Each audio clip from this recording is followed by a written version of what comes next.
So, Tony, you and I were just talking, and I felt like I needed to share what you're saying with everybody. So, it was a way of figuring out what to do right now Yeah. and not pretend that these are ordinary times. Yeah. And I was talking about the way I'm working because we're coaching each other. That's what we do. That's how our relationship has evolved as very old friends.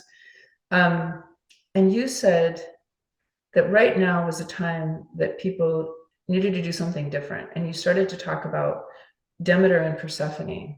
Yeah. What I've been thinking a lot about lately is how these ancient myths, these thousands of year old myths, were designed when people were still looking at the deep things in life and looking at the interconnections between people in a way that we don't anymore. And I think they're so much wiser and more healing. We've gotten so rushed and so technological right now that we're forgetting the human things in life, and those are what are healing. The myth of Demeter and Persephone, and I've used a lot of these in coaching with clients. I've worked with groups in corporations and said, you got to learn how to, and I sent them through some of it. It always shocked me that they actually hired me to do this. I'm not sure they understood what I was going to do before I did, but sometimes it worked. But the gist of it is we need to understand who we are in our depths in order to be active in the world, in order to resist being dehumanized even more. And these myths tell you how to do that. And the brief start of the Demeter and Persephone myth is that Persephone was known as the most adorable girl who had ever been born. She was life itself. She was fresh, vital, energetic. She was just in love with life. And people, when they were around her, they came alive. And she's out picking flowers with her friends one day, and she sees this beautiful flower. She goes and picks it, and all of a sudden, everything in the universe changes. The earth opens up, a chariot comes roaring out of the underworld with this fierce, cruel man in it. He grabs her and plunges into the underworld with her, and she falls out of safety, out of the reach of anyone who could help her, into the underworld. Her mother, Demeter, the great goddess of earth and grains and flowers, has no idea what happened.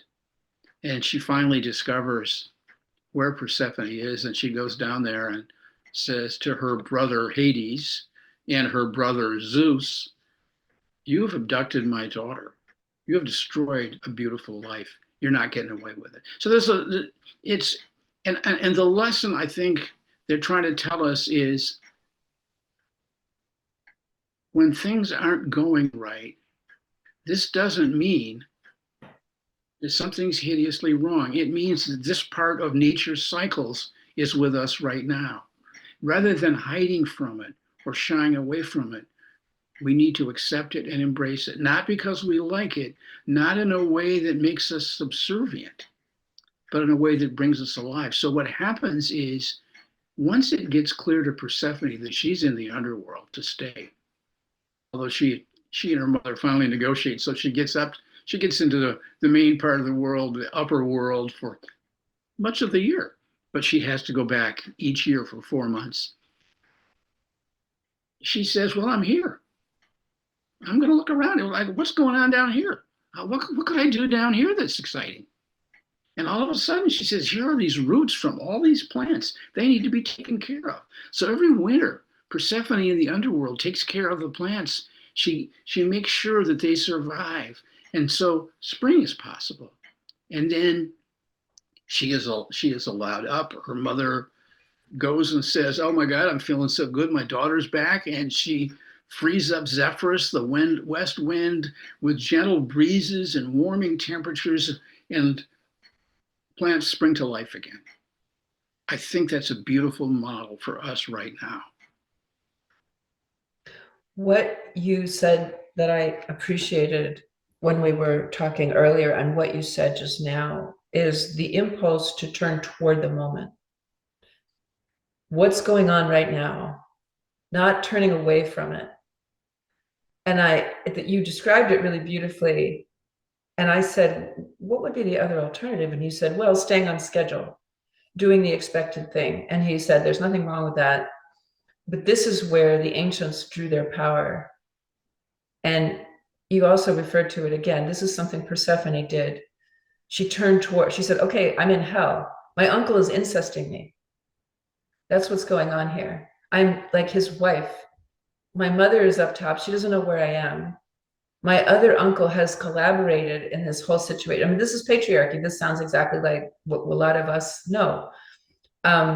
Okay, so what you're saying is we are sort of in hell and we have a couple choices. We have a choice.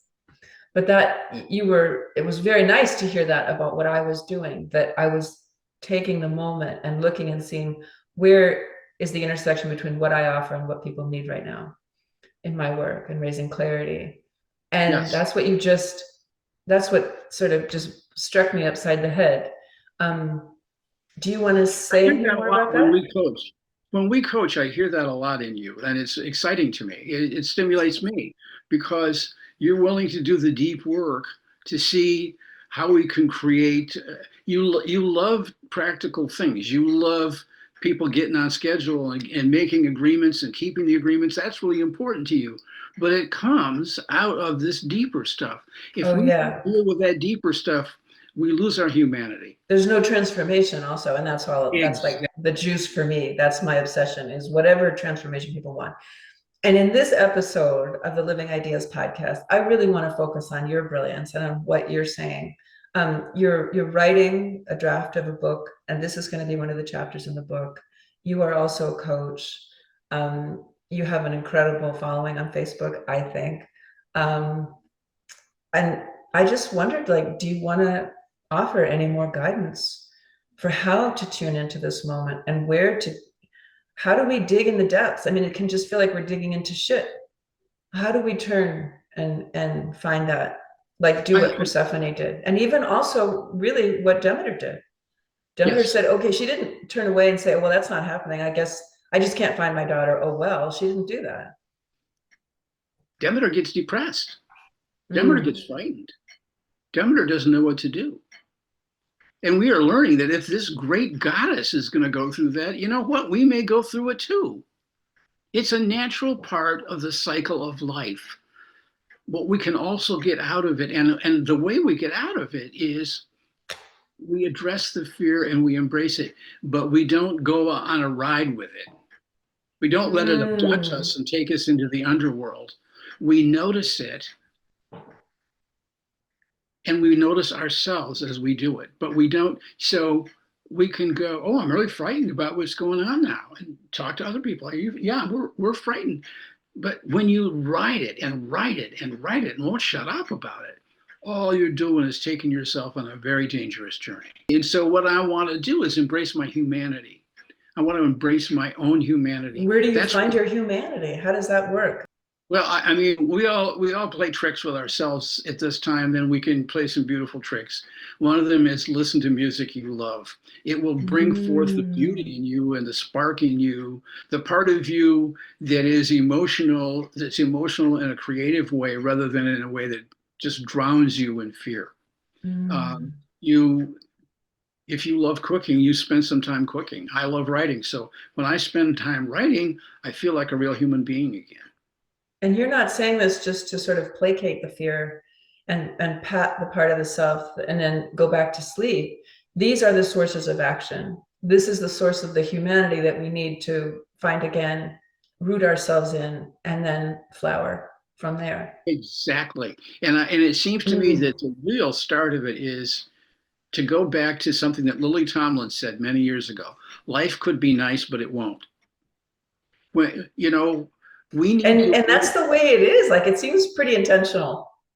Hmm. exactly Right. the way Somebody's it, plan. Hmm. yeah, it's like, oh, this is so hideous and it's unheard of.